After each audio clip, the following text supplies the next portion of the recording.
عائشہ کا رشتہ اس کی امی کی ایک جاننے والی نے کروایا تھا۔ لڑکے والے گھر آئے تو ان کو عائشہ پسند آ گئی۔ انہیں لڑکی سے زیادہ اس کی امی کا رکھ رکھاؤ اور مزاج پسند آیا۔ لڑکے والوں نے ہاں کر دی۔ 3 بھائیوں میں احمد سب سے چھوٹا تھا۔ اس کی جاب بھی بہت اچھی تھی۔ بڑے دونوں بھائیوں کی شادی ہو چکی تھی۔ عائشہ کے گھر والوں کو بھی احمد پسند آیا اور یوں یہ رشتہ طے ہو گیا۔ شادی کے بعد احمد نے عائشہ کو بتایا کہ دیکھو میری ماں میرے لیے بہت محترم ہے، ان کو کسی بات کی کوئی تکلیف نہ ہو اور میں چاہتا ہوں کہ تم ان کی خدمت کرو، میری بڑی بھابھیوں کی طرح ان میں نقص نہ نکالنا۔ عائشہ شادی کے پہلے دن اپنے شوہر سے پیار و محبت اور اپنی تعریف کی جگہ ذمہ داری کا سن کر کچھ پریشان سی ہو گئی۔ دل میں ایک ہلکی سی پھانک چبھی جس نے تمام تر خوشیوں کے ساتھ ساتھ اپنی ایک مستقل جگہ بنا لی۔ وقت کے ساتھ ساتھ عائشہ نے احمد کی مثبت باتوں کو منفی لینا شروع کر دیا، خصوصاً ساس کے معاملے میں۔ بظاہر تو وہ شوہر کی بات سنتی پر دماغ میں کوئی اور ہی کھچڑی پک رہی ہوتی۔ عائشہ کی ساس مومنہ بیگم بہت سیدھی سادھی خاتون تھیں۔ مرحوم شوہر کا ساتھ چھوٹے 4 سال ہو چکے تھے۔ دونوں بڑے بیٹے شادی کے بعد ماں کو چھوڑ کر چلے گئے اور انہوں نے احمد کو ہی اپنا سب کچھ مان لیا۔ ویسے بھی چھوٹے بچے سے لگاؤ کچھ زیادہ ہی ہوتا ہے۔ احمد کی شادی کے بعد ان کو ہمیشہ یہ فکر رہتی کہ کہیں احمد بھی بڑے بھائیوں کی طرح ان کو چھوڑ کر چلا نہ جائے، اس لیے وہ عائشہ کو بہت پیار سے رکھتی، لیکن عائشہ کے دل میں پہلے دن سے ہی ساس کے لیے انجانا سا حسد بیٹھ گیا تھا۔ اس پر جیٹھانیوں نے بھی اسے پٹی پڑھائی کہ تم کوئی ان کی نوکرانی تھوڑی ہو جو شوہر کے ساتھ ساتھ ساس کی بھی خدمت کرتی رہو، اور یہ دن تو ہوتے ہی گھومنے پھرنے کے لیے ہیں، تم بھی احمد کے ساتھ گھومو پھرو، مزے کرو۔ عائشہ نے کہا پر بھابھی کیسے؟ احمد تو امی کے بغیر کہیں جانے کو تیار ہی نہیں ہوتے۔ تب بڑی جیٹھانی بولی کہ تم ایسا کرو کہ گھر کا کوئی کام نہ کیا کرو، سارا دن اپنے کمرے میں آرام کرو اور جب احمد کے آنے کا وقت ہو تب جلدی سے جتنا تمہاری آسانی سے کام ہو سکتا ہے نپٹا لیا کرو، آخر اپنا خیال بھی تو خود تمہیں ہی رکھنا ہوگا نا۔ البتہ احمد کو یہ احساس دلاتی رہنا اور بولتی رہنا کہ تم سارا دن کام کرتے کرتے تھک جاتی ہو۔ دیکھو نا، جب تک ہم خود احساس نہ دلائیں ان مردوں کو کب اندازہ ہوتا ہے کہ ہم آخر صنف نازک ہی تو ہیں۔ اور سب سے اہم بات یہ کہ اس سے پہلے کہ ساسیں اپنے بیٹوں کے کان بھریں ہمیں خود اپنی مظلوم حالت سے آگاہی دیتے رہنا چاہیے۔ اور ہاں، جھوٹ سچ کے چکروں میں مت پڑنا، تھوڑا بہت تو چلتا ہے نا، ہم کون سا کسی کی جان لینا چاہتے ہیں، اپنا جائز حق ہی تو لینا ہے۔ اور گھی کبھی سیدھی انگلی سے نکلا بھی ہے؟ آخر اس سنہرے وقت کو ہم اپنے مردوں کے والدین پر قربان کرتی ہیں تو اتنا کریڈٹ تو ملنا چاہیے نا ہمیں، جو کوئی بھی دینے کو تیار نہیں ہوتا، الٹا مزید توقعات باندھ کر شکایت کے محاذ کھولے ہوتے ہیں۔ جیٹھانی کی ہمدردی بھری باتیں عائشہ کے دل و دماغ میں گھر کر گئیں اور وہ ان پر بھرپور عمل کرنے کا جذبہ لیے اٹھی۔ اب روز عائشہ احمد کے کان بھرنے لگی۔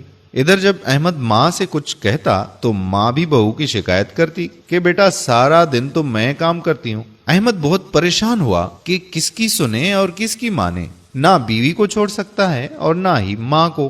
ایک دن وہ اپنے ایک دوست اشعر کے پاس گم سم بیٹھا تھا۔ اشعر نے پریشانی کی وجہ پوچھی تو احمد نے اسے پریشانی کی وجہ بتا دی۔ جب احمد بات کر رہا تھا تو دوست کی بیوی ابیہ نے ساری بات سن لی اور اپنے شوہر سے بولی کہ اگر آپ کہیں تو کسی دن بھابھی کو اپنے گھر بلوا لوں، میں کوشش کروں گی اسے سمجھانے کی۔ احمد کو اور کیا چاہیے تھا، وہ دوسرے دن ہی عائشہ کو ابیہ بھابھی کے پاس چھوڑ گیا۔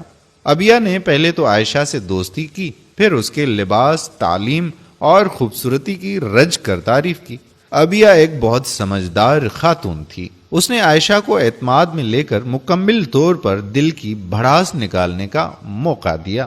اس نے اندازہ لگا لیا کہ عائشہ کوئی تیز ترار لڑکی نہیں بلکہ شادی سے پہلے سہیلیوں کی اور پھر جیٹھانیوں کی باتوں نے اسے یک طرفہ اور خود غرض سوچ کا حامی بنا دیا ہے۔ رہی صحیح کسر پہلی رات شوہر سے ماں کی تعریف اور ان کی ذمہ داری کے خیال نے نکال دی۔ اب سب باتوں کی وجہ سے عائشہ دماغی طور پر بہت ڈسٹرب تھی۔ اس نے ابیہ سے کہا کہ وہ احمد کے ساتھ الگ گھر چاہتی ہے۔ ابیہ نے پوری بات بہت پیار سے، بہت محبت سے سنی اور پھر عائشہ کو بہت پیار سے سمجھایا کہ دیکھو عائشہ، ماں اپنے بچے کو جب جنم دیتی ہے تو بہت تکلیف سہتی ہے، موت کے منہ سے واپس آ کر ایک زندگی کو جنم دیتی ہے۔ کچھ دن بعد تم بھی اس مرحلے سے گزرو گی تو کچھ اندازہ ہوگا۔ اس کے بعد 22-23 سال اس کی پرورش کرنا، راتوں کو جاگنا، بچے کی تکلیف کو ماں اپنے دل پر محسوس کرتی ہے۔ میں بھی ایک ماں ہوں، جب میری بچی کو کانٹا بھی چبھ جائے تو میں تڑپ اٹھتی ہوں۔ میرا بچہ میری نظروں سے دور ہو جائے تو کھانا نہیں کھا پاتی، تو کیسے میں اپنے کلیجے کے ٹکڑے کو کسی کو سونپ دوں؟ تم سمجھ رہی ہو نا میری بات؟ عائشہ نے گہری سوچ سے نکل کر اسبات میں سر ہلایا۔ عائشہ ایک ٹرانس میں تھی۔ ابیہ نے اسے کہا کہ چلو ایک بات بتاؤ، اگر تمہارے اکلوتے بھائی کی شادی ہو اور بھابھی اسے الگ لے جائے تو تمہارا کیا رد عمل ہوگا؟ نہیں، میں بھائی کو ایسا ہرگز نہیں کرنے دوں گی، ایک ہی تو بیٹا ہے اپنی ماں کا۔ ابیہ نے کہا لیکن کیوں؟ عائشہ کہنے لگی کہ امی ابو بوڑھے ہیں، بھائی کے جانے سے اکیلے ہو جائیں گے، اور کمی ہی کیا ہے میرے میکے کے گھر میں، نوکر چاکر سب کچھ تو ہے۔ اچانک عائشہ کے دل کے کسی کونے میں ہلکی سی آواز ابھرتی ہے، تمہیں بھی تو یہ سب سہولتیں میسر ہیں۔ ابیہ بولنے لگی کہ میری گڑیا، تمہاری ساس بھی تو بوڑھی ہیں، وہ بھی تو اکیلی رہ جائیں گی، کبھی تم نے یہ سوچا؟ اور چندا، یہ دنیا مقافات عمل ہے، آج جو تم کرو گی کل تمہارے ساتھ بھی ایسا ہی ہوگا۔ چندا، گھر کے بڑے تو گھر کی رونق ہوتے ہیں، پہلے 2 بیٹے انہیں چھوڑ گئے۔ چندا، تم تو بہت سمجھدار، بہت پیاری ہو، کیا تم اپنی ساس کو اپنی دوست نہیں بنا سکتی؟ چلو ماں کا درجہ نہ صحیح، دوست کا درجہ دو، تم کر کے تو دیکھو۔ تمہاری شادی کو 8 ماہ ہوئے ہیں، ان 8 ماہ میں انہوں نے تم پر کوئی زیادتی کی؟ عائشہ دھیمے لہجے میں بولی کہ زیادتی تو نہیں کی، لیکن روک ٹوک بہت کرتی ہیں، یہاں نہ جاؤ، وہاں نہ جاؤ، یہ نہ کھاؤ، یہ نہ پہنو، اس طرح نہ بولو۔ ابیہ مسکرا کر بولی، بس اتنا؟ تو یہ سب وہ تمہارے ہی فائدے کے لیے کہتی ہیں، کیا تمہاری امی تم کو ایسا نہیں کہتی تھی؟ عائشہ نے دھیرے سے ہاں میں سر ہلایا اور کہنے لگی، مگر پتہ نہیں کیوں ساس کی روک ٹوک بہت بری لگتی ہے، جبکہ ماں کے سخت الفاظ بھی ہم مائنڈ نہیں کرتے۔ عائشہ کا دل اور دماغ ابیہ کی باتوں کی وجہ سے صاف ہو رہا تھا، نفرت کے بادل چھٹ رہے تھے اور سامنے بہت ہی شفاف منظر نظر آ رہا تھا۔ عائشہ ایک عزم سے بولی، ابیہ بھابھی، آپ میرے لیے دعا کرنا، انشاءاللہ اب میں اپنی ساس کو سمجھنے کی کوشش کروں گی، ان کے احساسات کو اپنی ماں کی جگہ رکھ کر سوچوں گی۔ ابیہ نے فون کر کے اپنے شوہر سے کہا کہ کھانا تیار ہے، آپ احمد بھائی کو بھی ساتھ لے کر آ جائیں۔ بہت خوشگوار ماحول میں کھانا کھایا گیا اور ابیہ نے عائشہ کو ڈھیروں دعاؤں کے ساتھ ایک خوبصورت جوڑا تحفہ دیا۔ اگلے دن ایک نئی عائشہ سسرال میں نظر آئی، جو ہر کام شوق اور محبت سے کر رہی تھی اور ساس کو عزت سے جواب دیتی تھی۔ ساس حیران تھی کہ یہ کایا کیسے پلٹ گئی۔ وہ تو سوچ کر بیٹھی تھیں کہ اب بہو سے کوئی بات نہیں کرے گی، اسے اس کے حال پر چھوڑ دے گی اور کبھی اپنے بیٹے سے کوئی شکایت نہیں لگائے گی۔ انہیں اس بیٹے کے بھی چھوڑ جانے کا ڈر اندر ہی اندر کھائے جا رہا تھا، لیکن عائشہ کا بدلتا رویہ، اس کے خلوص اور پیار نے چند دنوں میں ہی مومنہ بیگم کا دل جیت لیا۔ جٹھانیاں یہ دیکھ کر جلنے لگیں۔ اب بڑے بیٹے بھی اپنی بیویوں کو عائشہ کی مثال دینے لگے۔ ادھر ابیہ نے اشعر کو کہا کہ آپ احمد بھائی کو بھی تھوڑا سا سمجھائیں۔ مانا کہ ماں کی جگہ کوئی نہیں لے سکتا، لیکن بیوی بھی شوہر سے کچھ چاہتی ہے۔ جب شوہر بیوی کو وقت، پیار اور توجہ نہیں دے گا تو حسد جیسی آگ ایک بے جان چیز سے بھی پیدا ہو جاتی ہے۔